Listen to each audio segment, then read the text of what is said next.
welcome to another video. Trailer talk.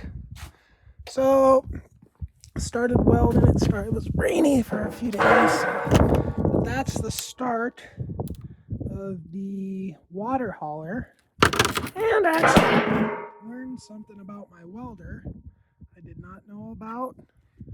Duty cycle.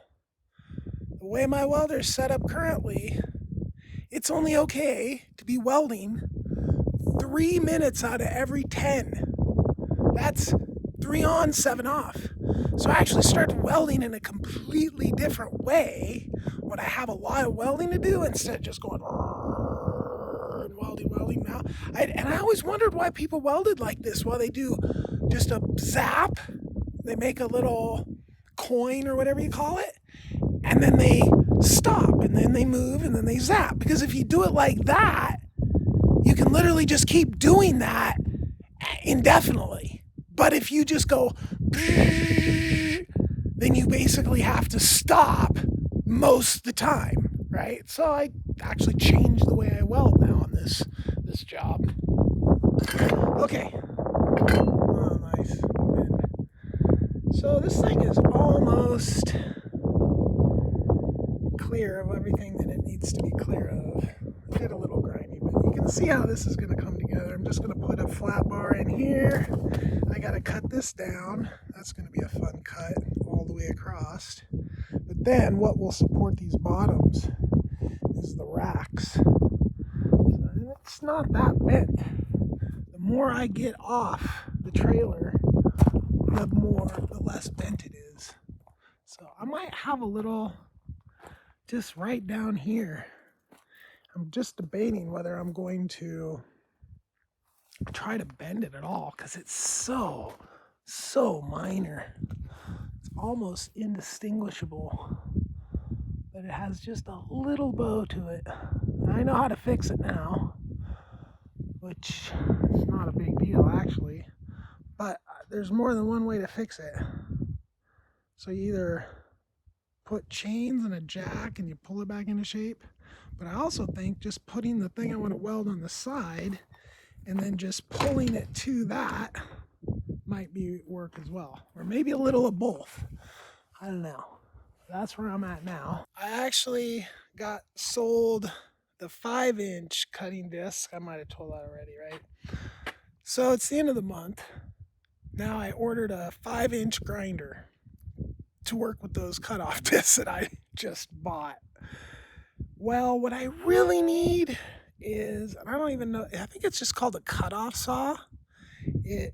I have this big nice saw, but for cuts like this, when I've got stuff welded together, it's bent and all this, like my saw for cutting steel is not good for this. Like it's good for like cutting like that size steel, if you needed to cut something like that. Once it's like this, or even like full sticks,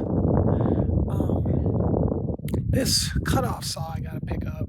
That's kind of what I'm waiting on now to keep going with this job, is that cutoff saw, so I can get really nice cuts, because these pieces here are the side pieces for the trailer. That's actually what the springs are going to sit. So these will be like the frame rails here. So I want to get nice cuts and to be able to just get a real good cut at the maximum amount here, so I get as much of that as I possibly can get. Now, I ran into another little problem. This is how I get the steel. So I was going to leave this thing up here until I had the axles on it. So I was going to do all this welding and all that welding and a ton of welding. Like I was going to do all the welding and all the work that I needed to do to this thing right there. It's kind of why I bought those stands. But then I realized that's how I go get the steel. So now I have to, what I'm going to do is I'm going to go buy a couple more of those. I think those are good for like 550 pounds a piece, which I think that's probably about 1,000 pounds or something like that, just guessing. And then, so I'm going to do the bend. I'm going to finish grinding off the stuff. I'm going to do the bend over there, right?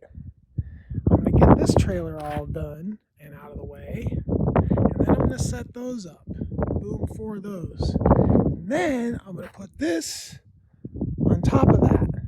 And that is how I got to build it over here, because I have to be able to go get the steel. I mean, it's kind of a thing. I don't have 2 big trailers that can haul full length steel's 20 foot. This is 20 foot. It's a 16 on the deck, and then the beaver is another 4. So when those flop up, it's perfect 20 foot for carrying steel. Which, you know, it is what it is. It's just another step. So originally I was going to use some pieces off this thing, but they were just too bent. I started grinding on one and trying to get it to, it's over here actually. And I just kept looking at it and looking at it. It's in the, get out of here, rabbit. Damn rabbits. They ate my damn wires on the car. It cost me over $3 grand. I hate the rabbits. So yeah, that little piece there was here, and my hopes was that I was going to get, well, this piece and that piece, I was going to get my side pieces.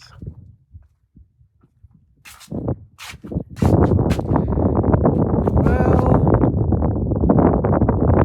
those actually were better. It's like a perfect size now. Those were a better size than that other stuff size, the 3 versus the 5.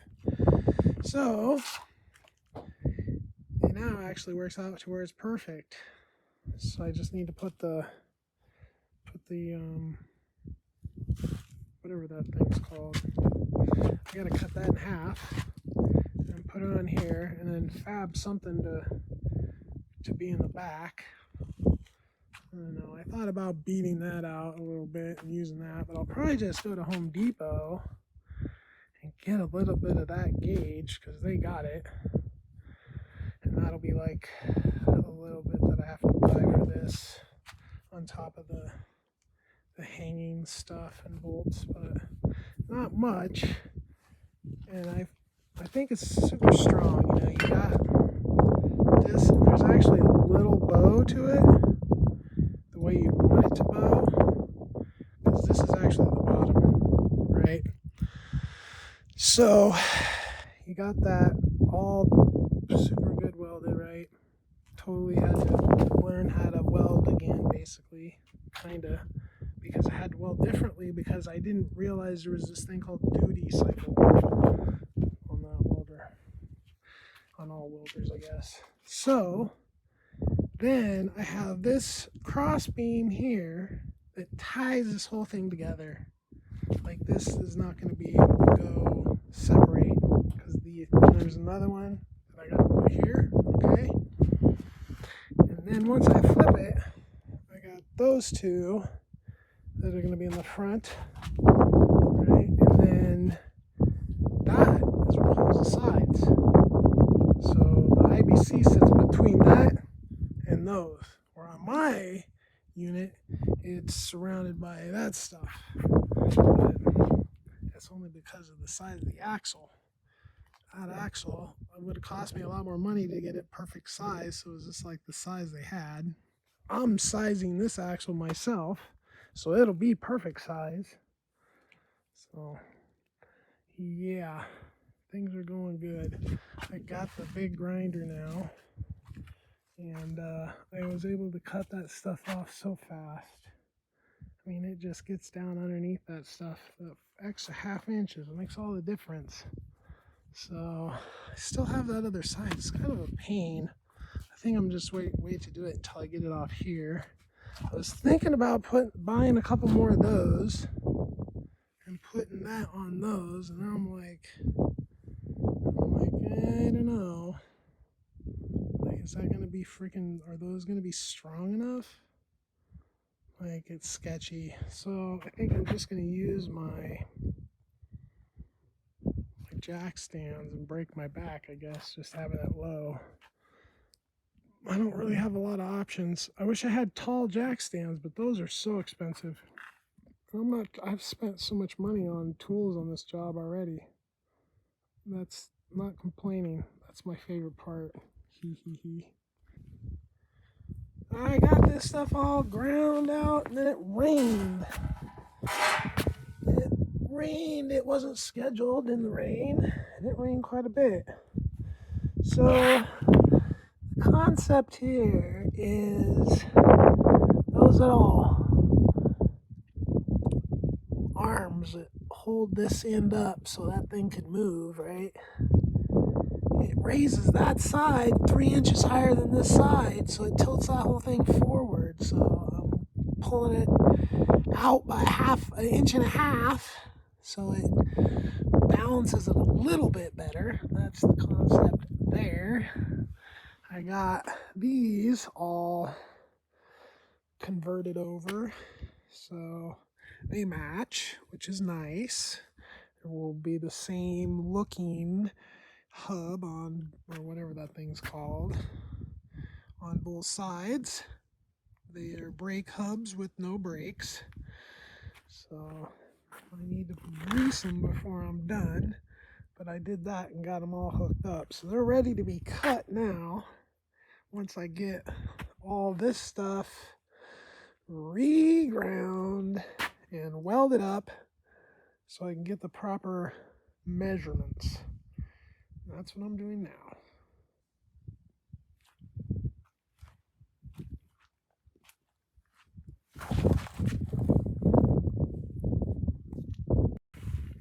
All right. Peace and like and subscribe and all those fun things. Late. Thank you for